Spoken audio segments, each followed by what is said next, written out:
kepribadian murid yang dah seorang guru Jaya dengan cara kita sendiri suka untuk belajar.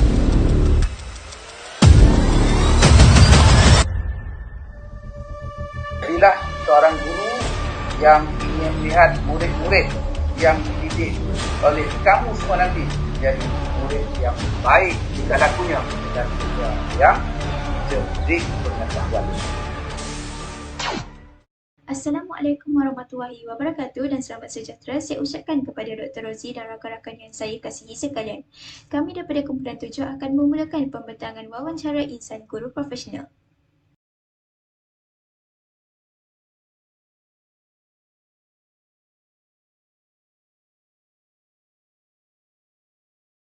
Baiklah, saya mulakan dengan pendahuluan. Pada 25 November 2023, iaitu bersamaan dengan hari Sabtu, tepat jam 10 pagi, kami seramai 6 orang dalam kumpulan 7 telah mewawancara guru bidang iaitu mata pelajaran Bahasa Melayu. Seterusnya, pada hari yang sama juga, tepat jam 9 malam, kami turut mewawancara guru luar bidang iaitu guru teknik dan vokasional yang mengajar subjek grafik komunikasi teknikal. Sesi wawancara bagi kedua-dua guru ini dilaksanakan secara dalam talian melalui aplikasi Google Meet. Seterusnya, saya serahkan kepada saudari syuhada. Baiklah, terima kasih diucapkan kepada saudari Alia Tasha. Seterusnya kita beralih kepada latar belakang guru bidang Bahasa Melayu. Beliau ialah Encik Muhammad Nasib bin Ibrahim. Beliau berasal dari Gemas Negeri Sembilan. Antara pencapaian tertinggi beliau ialah beliau merupakan penulis buku latihan kalangan CJ Pelajaran Malaysia SPM dengan formula Imbaku. Beliau mempunyai banyak lagi pencapaian seperti yang telah disenaraikan dalam slide pembentangan. Maklumat lain mengenai beliau diterangkan dalam paparan slide. Baiklah, seterusnya kita beralih kepada latar belakang guru bukan bidang iaitu guru teknik dan vokasional. Beliau ialah Encik Muhammad Faizal bin Muhammad Derus yang berasal daripada Jelebu Negeri Sembilan. Antara pencapaian tertinggi beliau ialah beliau merupakan ketua jurulatih sekolah luar bandar mewakili Malaysia ke pertandingan Formula 1 School World Final di United Kingdom dan Singapura. Maklumat peribadi dan pencapaian beliau telah dipaparkan di dalam slide pembentangan. Baiklah, itu sahaja daripada saya. Saya serahkan kepada pembentang yang seterusnya. Terima kasih saudari syuhada. Baiklah, seterusnya ialah ciri kepribadian yang perlu ada bagi seseorang guru yang berjaya. Terdapat 6 ciri kepribadian yang telah disenaraikan oleh kedua-dua guru. Yang utama ialah rajin dan berlapang dada serta 4 lagi ciri yang lain. Ciri yang paling ditekankan ialah rajin. Cikgu Nasir berkata, guru yang baik perlu rajin dalam melaksanakan tanggungjawab mereka, terutamanya dalam mencari maklumat yang kini hanya terdapat di hujung jari sahaja. Hal ini bagi memastikan apabila murid bertanya soalan, guru dapat menjawabnya dengan tepat tanpa ragu-ragu. Ciri yang seterusnya ialah berlapang dada. Hal ini diperkatakan demikian kerana guru juga akan menghadapi masalah dengan guru yang lain kerana adanya perselisihan faham dalam menjalankan tugas. Oleh itu, berlapang dada perlulah ada bagi memastikan suasana bekerja lebih selesa dan mesra. Itu sahaja daripada saya serahkan kepada pembentang yang seterusnya. Terima kasih saudari Arisa. Seterusnya, saya akan menerangkan isu dan cabaran di sekolah yang dinyatakan oleh Cikgu Nasir dan Cikgu Faizal. Menurut Cikgu Nasir, terdapat 2 isu dan cabaran yang dihadapi oleh beliau di sekolah. Yang pertama ialah sistem pendidikan yang mencabar bagi guru lama. Cikgu Nasir mengatakan bahawa sistem pendidikan masa ini lebih maju. Beliau merupakan guru yang sudah berumur dan tidak mahir dalam menggunakan teknologi maklumat seperti membuat slide yang baik dan cantik. Menurutnya, beliau harus berusaha untuk mempelajari dengan lebih mendalam mengenai kemahiran menggunakan teknologi maklumat supaya beliau tidak akan ketinggalan dalam melaksanakan tugasnya. Isu dan cabaran yang kedua pula, tempoh yang diberikan oleh pihak pejabat pendidikan daerah, Jabatan Pendidikan Negeri dan Kementerian Pendidikan Malaysia untuk melaksanakan tugasnya amat singkat. Isu ini akan menjejaskan masa guru-guru untuk memberikan sepenuh perhatian kepada murid-murid dalam sesi pengajaran dan pembelajaran. Cikgu Nasir mengatakan bahawa beliau harus rajin dan tidak malu untuk bertanya kepada guru-guru muda yang baharu di mana mereka lebih cekap dalam menggunakan komputer. Menurut Cikgu Faizal pula, isu dan cabaran yang dihadapi oleh mereka di sekolah ialah cabaran dengan pelajar. Cikgu Faizal terpaksa berhadapan dengan masalah disiplin kerana beliau merupakan ketua guru disiplin di sekolahnya. Murid-murid ini biasanya kuat memberontak, tidak boleh menerima teguran dan tidak boleh diambil tindakan apabila mereka berada di khalayak ramai.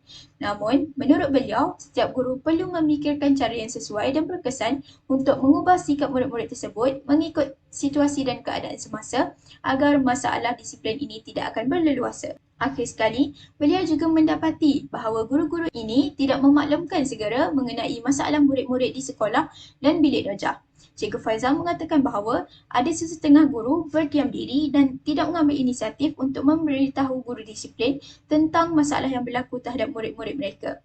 Perkara ini menyebabkan pihak sekolah tidak dapat mengetahui dengan lebih terperinci tentang setiap perkara yang berlaku kepada murid-murid di sekolahnya. Jadi, setiap guru haruslah memberitahu di dalam kumpulan aplikasi WhatsApp atau secara peribadi tentang masalah yang berlaku terhadap setiap murid agar mereka akan ditegur dan diambil tindakan yang sewajarnya bergantung kepada kesalahan yang dilakukan oleh mereka. Seterusnya, saya serahkan kepada saudari Dini.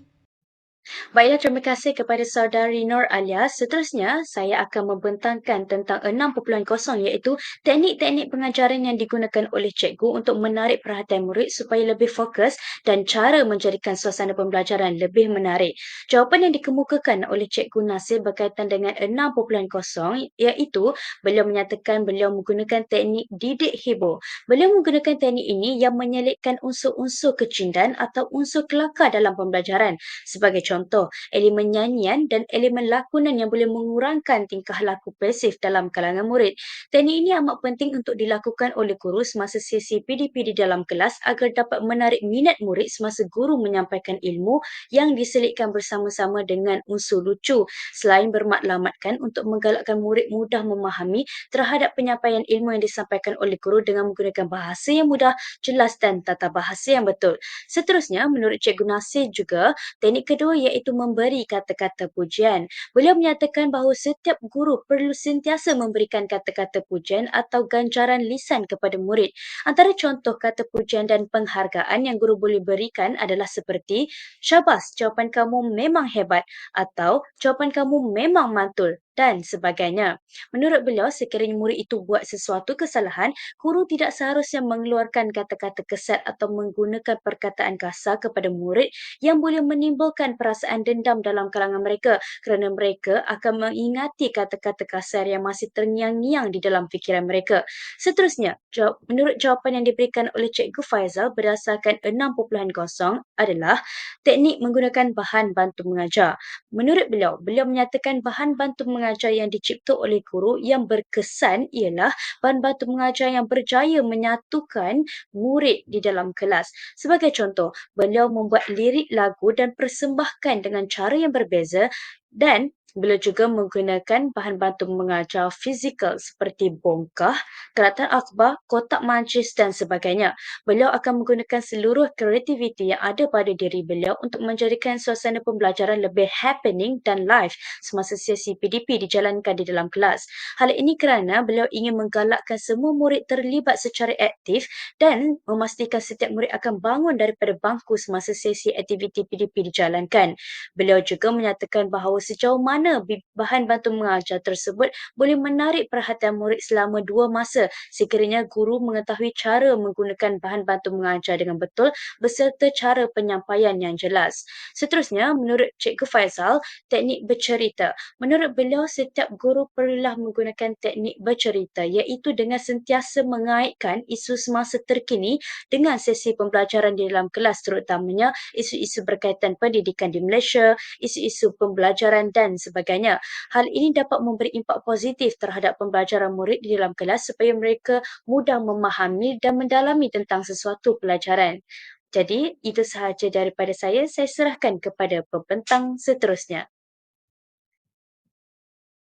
Baiklah, seterusnya saya akan menjelaskan tentang apa yang diperkatakan oleh kedua-dua IGP tersebut dalam wawancara yang telah dijalankan tempoh hari mengenai sistem pendidikan negara pada masa kini. Menurut Cikgu Nasir, tentang sistem pendidikan negara pada masa kini adalah cabaran sistem pendidikan negara. Hal ini dikatakan demikian kerana guru perlu berhadapan dengan masalah disiplin seperti buli, bergaduh dan ponteng sekolah. Oleh itu, guru haruslah bertanya serta mengambil berat. Sekiranya guru tidak mengambil kisah atau tidak mengikut SOP, maka apa-apa perkara yang terjadi kepada murid akan dipertanggungjawabkan ke atas guru.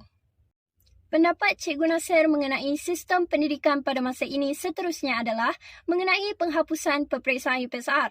Tindakan menghapus peperiksaan UPSR ini telah menimbulkan satu permasalahan kepada guru. Hal ini dikatakan demikian kerana guru tidak tahu bagaimana murid-murid akan dinilai sekiranya peperiksaan UPSR dimansuhkan. Misalnya, murid yang berada di darjah 6 akan memasuki tingkatan 1 di sekolah menengah kelak. Oleh itu, kelayakan untuk memasuki tingkatan 1 akan dinilai melalui pentaksiran atau peperiksaan darjah 6. Di samping itu, menurut Cikgu Faizal tentang sistem pendidikan negara pada masa ini adalah berkaitan kaedah pentaksiran baharu. Pentaksiran ini terbahagi kepada dua, iaitu pentaksiran berasaskan sekolah PBS dan pentaksiran bilik darjah PBD. Pentaksiran ini adalah sangat baik dan berkesan. Hal ini dikatakan demikian kerana pentaksiran tersebut dijalankan secara berkesan berdasarkan cara guru itu laksanakannya. Selain itu, pentaksiran ini banyak membentuk kepribadian pelajar dengan cara yang berbeza mengikut situasi atau keadaan. Contohnya, tugasan kerja khusus. Pelajar akan rasa bahawa tugasan itu penting kerana mereka perlu jaga masa dan buat yang terbaik untuk memperoleh markah dan keputusan yang cemerlang.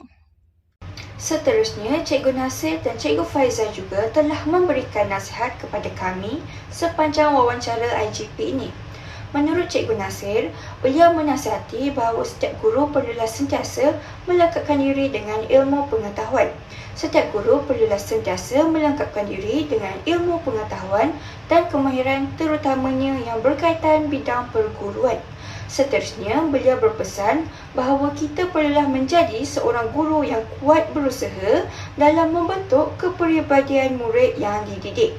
Terdapat juga nasihat lain yang telah dikemukakan oleh Cikgu Nasir seperti yang tertera di paparan slide. Menurut cikgu luar bidang pula, beliau menasihati bahawa setiap guru perlulah sentiasa pandai membawa diri. Ketika menjadi seorang guru, kita perlulah pandai dalam menyesuaikan diri dengan keadaan semasa di sekolah. Seterusnya, beliau berpesan bahawa kita perlulah sentiasa berlapang dada dalam melakukan kerja yang diberikan. Seorang guru janganlah menolak sebarang kerja yang telah diberikan.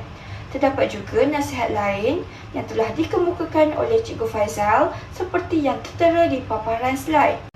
Secara kesimpulannya, hasil pelaksanaan wawancara IGP ini telah memberikan impak yang positif dan membuka mata kami dalam mendalami dunia pendidikan. Kami juga dapat menerima ilmu dengan lebih banyak bagi mempersiapkan diri untuk menjadi seorang insan guru profesional.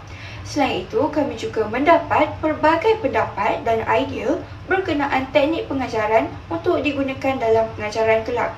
Kami juga ingin mengucapkan jutaan terima kasih kepada Dr. Rozi kerana memberikan peluang kepada kami untuk melaksanakan wawancara IGP ini. Tidak lupa juga jutaan terima kasih kepada Cikgu Nasir dan juga Cikgu Faizal kerana sudi meluangkan waktu untuk diwawancara dan berkongsi idea kepada kami. Refleksikan diri bagi diri saya adalah saya dapat membuka minda dan hati tentang kepribadian seorang insan guru profesional. Melalui wawancara ini, saya mendapat pelbagai ilmu pengetahuan yang tidak mungkin saya dapat di mana-mana. Saya juga diberi peluang mengenali teknik pengajaran yang dapat diaplikasikan dalam pengajaran kelak. Terima kasih kepada saudari Fahana. Seterusnya, refleksikan diri saya. Terdapat banyak nasihat, peringatan, pengajaran dan panduan berguna yang boleh saya ambil untuk terus bersemangat menjadi seorang bakal pendidik pada masa hadapan. Respon jawapan yang diberikan oleh kedua-dua insan guru profesional sangat terperinci yang dapat membuka minda dan meluaskan lagi pengetahuan saya tentang profesion perguruan. Pengalaman ini sangat bermakna kerana dapat memberi dorongan dan motivasi yang boleh membantu saya dalam proses kemenjadian saya sebagai seorang guru kelak. Itu sahaja daripada saya serahkan kepada pembentang seterusnya. Terima kasih saudari Dini Safia. Berdasarkan sesi wawancara yang telah dilaksanakan terhadap guru bidang Bahasa Melayu iaitu Cikgu Nasir dan guru luar bidang teknik dan vokasional iaitu Cikgu Faizal, banyak ilmu baharu yang kami dapat untuk digunakan dan diterapkan dalam menjadi seorang bakal warga pendidik pada suatu hari nanti. Seterusnya saya serahkan kepada saudari Syuhada. Baiklah, terima kasih kepada saudari Alia. Kita beralih kepada refleksikan diri saya. Berdasarkan wawancara ini, antara nasihat yang akan sentiasa saya ingati ialah daripada Cikgu Nasir, iaitu jadilah seorang guru yang menjadikan murid seorang murid yang baik tingkah lakunya dan seorang murid yang cerdik pengetahuannya. Baiklah, itu sahaja daripada saya.